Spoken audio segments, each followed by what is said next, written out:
থেকে গেছে, ফেরার কোনো রাস্তা নাই, তাকে মাইরে আপনাকে সামলে আগাইতে হবে, কারণ পিছনে তো দেওয়াল, পিছাইতে পারবেন, এখন তাকে মাইরে তারপর সামনে যাইতে হবে। তো তাদের জন্য এগুলা করা উপযোগী।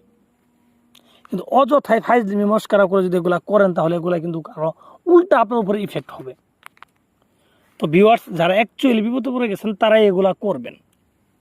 আমি কথা বাড়াবো না, কিভাবে করবেন। এটা করার আগে আপনাকে উপাস থাকতে হবে বা রোজা রাখতে হবে সারাদিন থাকতে হবে। বৃহস্পতিবারের দিন সারাদিন রোজা রাখবেন। বৃহস্পতিবার দিন গিয়ে রাত 12টার পরে এই তাবিজটা লিখবেন। শুক্রবার পরে যাবে, রাত 12টার পরে এই তাবিজটা লিখবেন। এবং এটা লিখবেন নিজের ঘরে বসে জায়নামাজ বিছিয়ে পশ্চিম দিক মুখ করে। আমি আবার বলছি, নিজের ঘরে বসে লিখবেন, পশ্চিম দিক মুখ করে জায়নামাজ বিছিয়ে লিখবেন। ঠিক আছে? লিখবেন আপনি কার উপরে? সাদা রেশম কাপড় উপরে লিখবেন। ঠিক আছে? কিভাবে লিখবেন, কি কালি দিয়ে লিখবেন? যখন লিখবেন মুখের ভিতরে আপনার একটা পয়সা রাখবেন, মুখের ভিতরে একটা পয়সা রাখি। ঠিক আছে? শত্রুর কথা ভালোভাবে স্মরণ করি, তাকে মনে মনে ভেবে তাবিজ লিখবেন।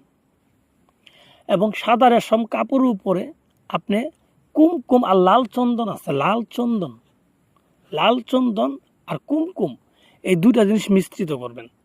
মিশ্রিত করে এর ভিতর আপনি শুকরের তেল দিবেন। এগুলো কিনতে পাওয়া যায়। শুকরের তেল দিয়ে মিশ্রিত করবেন, দেখবেন একটা আটার মতো কালির মতো হবে। সেই কালি ধারা, ঠিক আছে, বাঁশের কলম, বাঁশ দিয়ে কলম বানায়, ঠিক আছে, বাঁশ বা কাঠ দিয়ে বানাইলেও হবে। ঠিক আছে? কিন্তু কাঠটা যদি মানে কোনো ফলদার গাছের হলেও হবে না, নিম গাছ, ঠিক আছে, সেগুন গাছ আছে, এগুলা দিয়ে আর কি। এগুলা দিয়ে আপনি কলম বানায়, সেই কলম দিয়ে সাদা কাপড় উপরে এরকমভাবে তাবিজটা লিখবেন, আমি যেভাবে লিখছি। তো এভাবে সুন্দরভাবে লিখবেন। হ্যাঁ, লিখার পরে আপনি নিচে শত্রুর যে নাম এবং শত্রু বাবার নাম লিখে দিবেন। এটা ছেলের ক্ষেত্রে। মেয়ে হইলে মেয়ের নাম, মেয়ের মায়ের নাম লিখে দিবেন। মেয়ে যদি বিবাহিত হয় তাহলে স্বামীর নাম লিখে দিবেন। এভাবে সুন্দর করে লিখে দিয়ে তাবিজের উপর আতর দিবেন, সুন্দর করে চতুর্দিকে আতর দিবেন।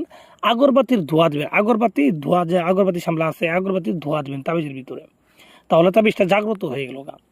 হ্যাঁ, ধোঁয়া দেওয়ার পর তাবিজটাকে সুন্দর করে বলটায় তাবিজের ভিতরে সুগন্ধি তেল দিয়ে তাবিজটাকে মাখাবেন। মাখাই তাবিজটা নিয়ে শত্রুর বাড়ির দিক মুখ করে বাম হাত দিয়ে আপনি মোমের আলোতে তাবিজটা পুরাবেন।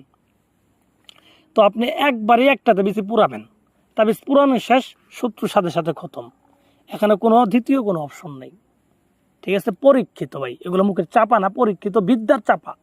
যে আমার কাছে অ্যাভেলেবেল বিদ্যা আছে। কারো যদি কিতাব লাগে আপনি বলতে